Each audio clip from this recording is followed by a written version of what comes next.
Hey there, friends.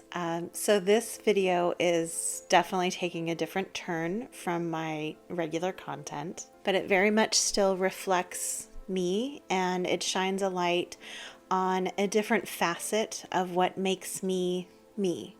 And I just want to share it with you today. I will freely admit that speaking so openly and publicly about me being a witch, it does kind of terrify me. While I'm very open and honest to those that I know and trust, it's a bit different when it's presented to a much wider audience, and I just don't know how it's going to be received. I don't plan on changing my content and start regularly posting about being a vintage witch.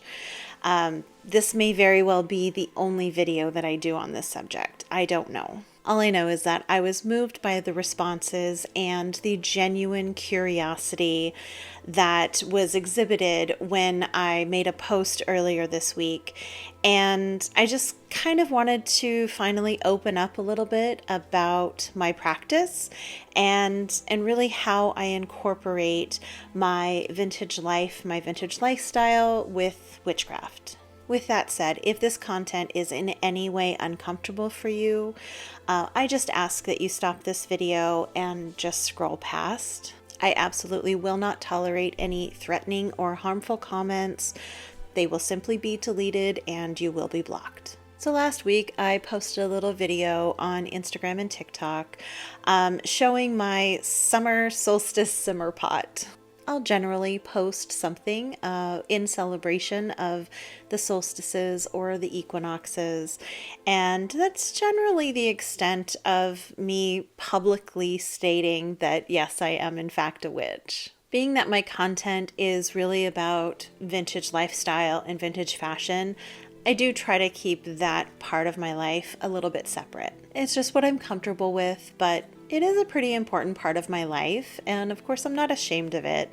And I do want to share other aspects of who I am, and it's a way for me to kind of send a message out there to other witches and pagans that, hello, I'm here too. And I'll admit it does kind of act as a bit of a housekeeping tool at times. While these posts are mostly well received, I get a lot of well wishes for whatever the season is or whatever I'm celebrating. I do get some questions and a lot of, wow, I had no idea you were a fellow witch. There are, of course, those nasty comments and, people liking to announce that they absolutely cannot follow me any longer. But luckily, those are few and far between.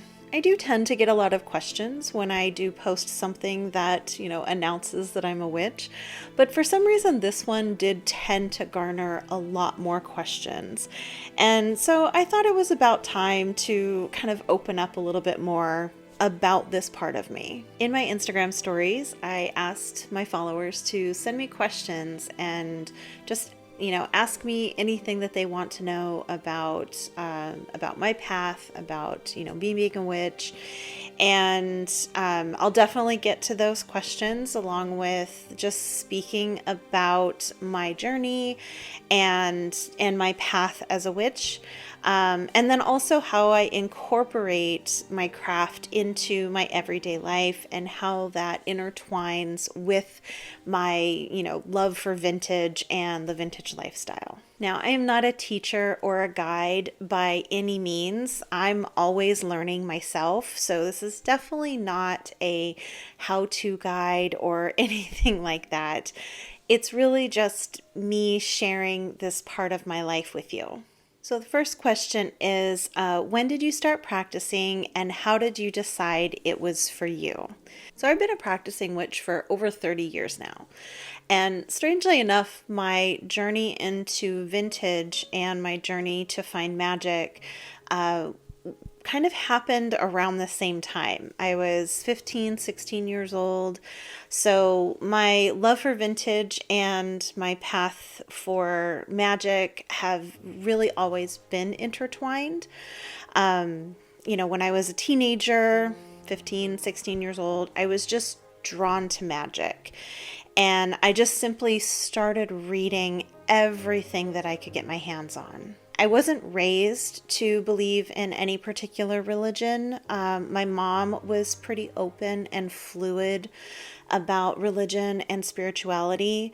So I really felt free to discover on my own what was going to make me feel the most connected, and just what felt right for me. And that was witchcraft. So what type of witch do you identify as? I think I would consider myself an eclectic green witch. My practice focuses mainly on plants and herbs, and with some kitchen witchery and hearth witchery mixed in. Over the years, I studied many different paths. I studied things like Wicca and Druidism, but really my comfort place is with herbs and plants and nature. Do you have an altar? I don't have a dedicated altar space in my home. Most of my work is done in the kitchen or sometimes on the dining room table if I need to spread out a little bit. But I like to feel that I can do magic pretty much anywhere. And so I don't really feel the need to have a dedicated altar space. I'll just kind of do what I need to wherever I am. Do you have a daily practice or routine? And how do you weave your vintage lifestyle into your practice? One of my favorite things is finding the magic in the mundane. That is really what helps keep me grounded and keeps that spark of magic lit for me. When I was younger, I kind of always felt that magic was mostly present in the grand gestures, the rituals, the big productions. And I would find that I would spend so much time and energy preparing for these big rituals. And I would love doing them, and I enjoyed it, and I definitely felt the magic there. But then afterwards, I would just feel depleted, and I would have a hard time finding the magic again. I just felt like it was really unsustainable for me. It took me years to really figure out what worked for me was finding the everyday magic, the practical magic, if you will. So doing everyday tasks with intention allowed the magic to flow so much more freely for me. So for a daily practice or routine, I really try to find magic in the things that I am already doing. So to start off in the morning, if I'm making coffee or tea, I will stir in my intention for the day. Sometimes I'll pull a tarot card just to kind of see if I can get some clarification on something that I'm ruminating, or just to kind of have some guidance in how my day might play out. I also view my skincare routine as a ritual, and just for getting ready in general. But I really take the time and try to set my intentions for what I'm doing. Cooking and baking are obviously really great ways to practice magic and add some intention to your work. And I also like to do that with my cleaning products. I will infuse my cleaning products with some magical ingredients. That way, when I'm cleaning the house, I'm just always refreshing the magic and strengthening any charms or spells that I've cast on the house. There are lots of everyday things that you can do to increase the magic all around you. As far as the intersection between my vintage lifestyle and my witchcraft, I view it the same way I do as my daily practice. It's really just about finding and creating the magic all around you. For example, is making homemade flaxseed setting lotion inherently magical? Of course not. However, infusing it with some moon water or a concoction of beneficial herbs and essential oils, and then stirring in your intentions, voila, you have a hair potion. Another example would be wearing a brooch. Brooches are not innately magical, but making a deliberate choice of the brooch and then casting your intention over that, you now have a powerful talisman for protection or confidence or calm. Whatever spell you decide to cast for yourself, you now have that, and you can wear it all day. Clothing and color choices can also be magical. Your color choices can either enhance or completely change how you're feeling or how you want to be perceived. I tend to use my intuition a lot to inspire my wardrobe choices. I've always viewed makeup and hairstyling as pretty magical myself. It's a way for us to alter our outward appearance to either match how we feel inside, or a way for us to kind of feel just something very different. I know I feel better when I have my hair and makeup done. It's just so very transformative. And I really love my time when I'm doing my hair and makeup. It's a ritual to me. And so, I kind of view my vanity as a bit of an altar. I have all of my tools and supplies and my potions there. So it just helps allow me to present myself the best way that I can. And there's something pretty magical about that.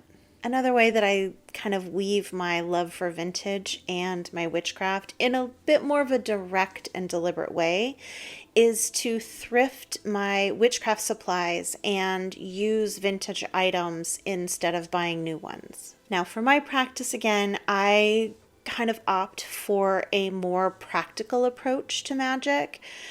So I will use items that I already will have in the house that already have some other use. I very rarely have a set of specific dedicated items that I only use for magic. And that's just me. That's what I'm comfortable with. I know a lot of other witches that have a set of dedicated supplies that is just for their craft, and that's okay too.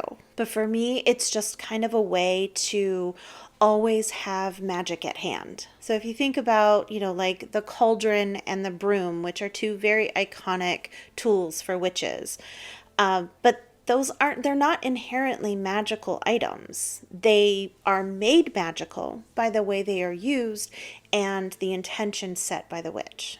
Just about every woman already had a cauldron and a broom just for their use in daily life. So I like to look for thrifted items like glass jars for holding oils or herbs or tinctures, candle holders, candelabras. I love little boxes or any kind of storage thing that I can put little trinkets in, water pitchers, carafes, or curates, for just holding any kind of liquid concoction for moon water. I like finding plates and platters and bowls, just, vases, anything that you can think of to supply your craft. You can probably find it at a thrift store. So I got a lot of questions about books and resources, and then also what other witches I may follow on social media. So I will start with some of my favorite books. Now, remember, I'm a green witch, so whatever path you are interested in, these books may not be the right ones for you, but these are what I like. So the first book is The Green Witch. This is your complete guide to the natural magic of herbs, flowers, essential oils, and more by Erin Murphy Hiscock. It's a really great book. It's very easy to read, and there's a lot of great resources in here. I've very much enjoyed it. Not only do I have the hardcover, but they also have it on audiobook. So if audio is your preferred method, like mine, I recommend getting it on audiobook too. It's really easy, to listen to, and then of course I always have it as a reference book. So that's my first book. My second book is The Wild and Weedy Apothecary, and this is an A to Z book of herbal concoctions, recipes and remedies, practical know-how, and food for the soul by Doreen Shababi. Again, a really easy to read, very informative. I love these kind of dictionary type books that go through just a list of herbs and how to use them, and what they're traditionally used for, how to mix them. It's a very, very helpful book.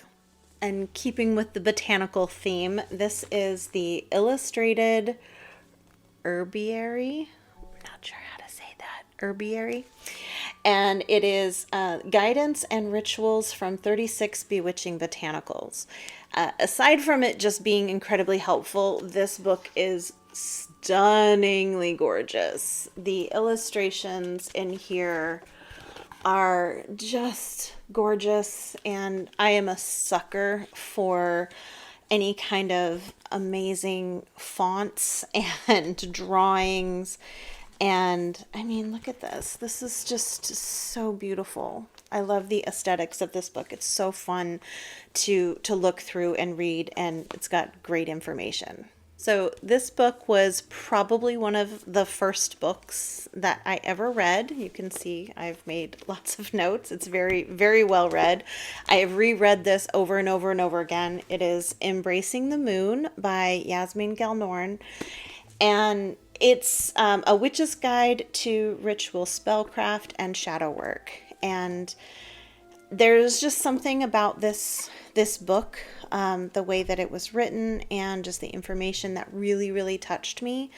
And it was, I think, one of the first books that, I don't know, just made sense to me. It spoke to me very plainly and clearly, and I've gone back to this book over and over and over again. And I'll probably continue to go back to it. I recently just did kind of a clean out and a cull of a lot of my really old Wicca books, and just the things that just don't serve me anymore. But this one absolutely had to stay. So this one is actually really helpful for learning about the different sabbats and rituals. So it's a witch's approach to living the old ways. And it's just a really helpful kind of understanding of the different seasons of the year. And it does give you some rituals and a lot of really great recipes in here if you like to cook. To go along with each one of the solstices and equinoxes. So I really like this book. And if you are interested in learning about the moon cycles and the seasons and how they correspond with everything, this book here, Celestially Auspicious Occasions, Seasons, Cycles, and Celebrations. This is a really great one, just to kind of help keep your yearly celebrations in tune and understanding what each of them mean. As far as other people that I follow, I do actually have a lot of vintage friends who are also witches or pagans. Most of them don't really do the content, witch or pagan content. They stick with vintage. And so I'm actually not really sure who's completely open about their craft, so I'm not going to out them. And so I'm not going to actually name anybody here, but I do know that there is a lot more of us in the vintage community than most people think there are. But if anybody wants to, announce themselves in the comments, please do so that other people can find you. And I really only follow one dedicated witch on social media. Her name is Annabel Margaret. Here on YouTube, she is under the Green Witch. I very much enjoy her content, and I'm also a patron of hers. So if you are interested in the Green Way, or she does some kitchen witch and some hearth witch content, so please go check out her channel. She's really fantastic. She's got a lot of really wonderful information. Well, I just want to thank you all so much for your grace and your support. Again, I'm not generally very comfortable with speaking about this so publicly, but you guys really made me feel comfortable and confident that I am that it's okay to talk about it. And it's a part of me that is incredibly important to me, and I would like to be able to share some things with you guys. So, you know, if you are interested in more content, I'd still obviously like to intertwine the vintage aspect. So I'm not really sure what that might look like, but I'm open to suggestions. I'm open to hearing from you. And, please ask me questions in the comments. Please be respectful. But I'm happy to answer anything, that you have questions on, or, I don't know, guide you in any direction that I can. But I just want to say thank you so much for, again, being so welcoming, being so open, and making me feel safe about talking about this side of me. So I appreciate that, and I appreciate you, and I hope this was helpful. And I would, love to hear more questions from you, and love to know what more you want to know, or, if you don't want this kind of content, that's fine too. I understand that.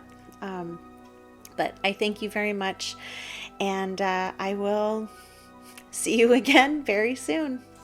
Bye.